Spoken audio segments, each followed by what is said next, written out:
ដំណើរការចូលទៅក្នុងកម្មវិធី PHP មែនមានពីរវិធីទី1គឺយើងចូលតាមនៅលើកុំព្យូទ័រខ្លួនយើងគឺយើងគ្រាន់តែចូលតាមរយៈ localhost ហើយយើងចុច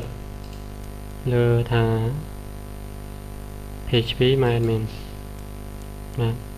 យើងចូលបានគ្រាន់តែវាយលេខសម្ងាត់ថា root វាយ username ថា root លេខសម្ងាត់គឺមិនចាំបាច់ដាក់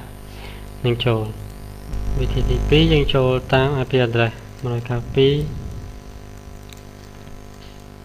77 PHP myadmin បាទrồiយើងចុច enter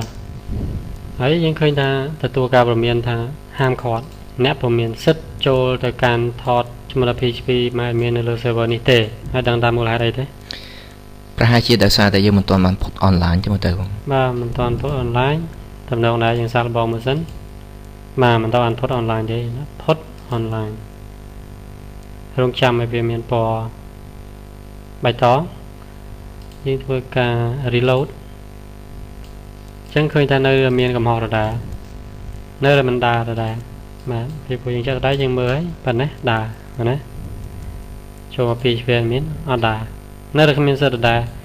អញ្ចឹងគឺមិនមែនត្រឹមតែត្រូវផុត online ទេត្រូវមួយជំហានទៀតគឺ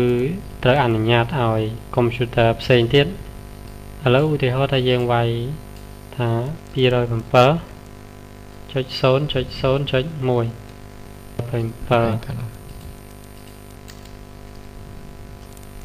បាទឃើញដំណើរការមូលហេតុដោយសារ localhost ហ្នឹងមិនមានអីដូចគ្នាប៉ុណ្ណោះទេតែពេលដែលយើងចង់បានគឺយើងចង់បាននេះហើយដែរអញ្ចឹងយើងត្រូវប្រាប់នៅត្រង់ Apache ត្រង់ alias របស់ Apache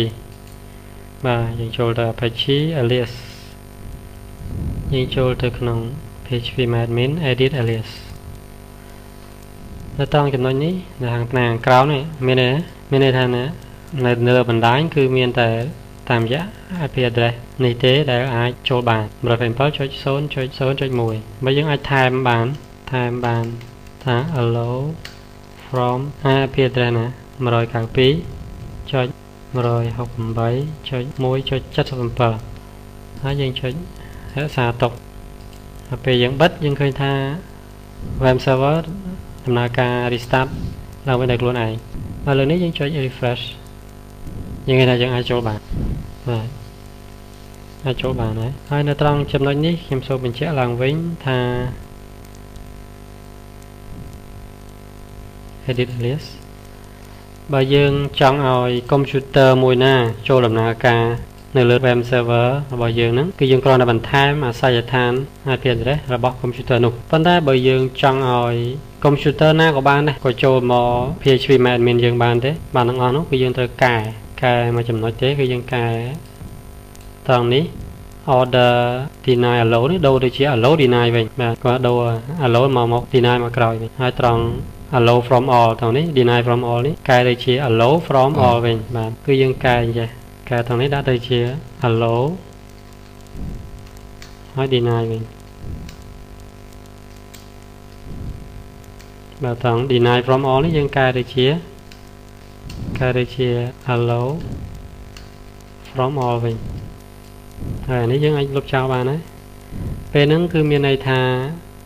កុំព្យូទ័រណាក៏ដោយនៅលើបណ្ដាញហ្នឹងឲ្យតែវាយអាសយដ្ឋានរបស់ IP address យើងគឺប្រើបានទាំងអស់ប្រើ PHP admin បានទាំងអស់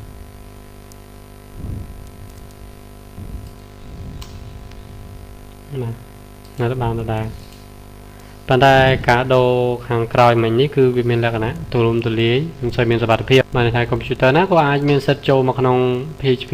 admin យើងដែរដូច្នេះអ្នកគ្រប់គ្នានឹងមានសិទ្ធិចូលទៅលុបចូលទៅអីជាដែរបាទពីព្រោះថាជាក់ស្ដែងយើងពេលដែលយើងចូលទៅបាទ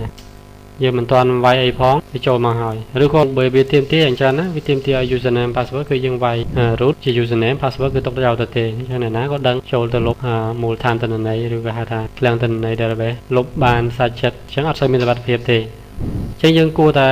កំណត់តាមវិធានទី1គឺយើងឲ្យតែកុំព្យូទ័រណាមួយដែលយើងទុកចិត្តចូលដំណើរការហើយនៅវីដេអូក្រោយគឺនិយាយអំពីការបដូរលេខសម្ងាត់ឲ្យអ្នកប្រើប្រាស់ឈ្មោះថា root នោះដូរឲ្យដាក់ឲ្យមានលេខសម្ងាត់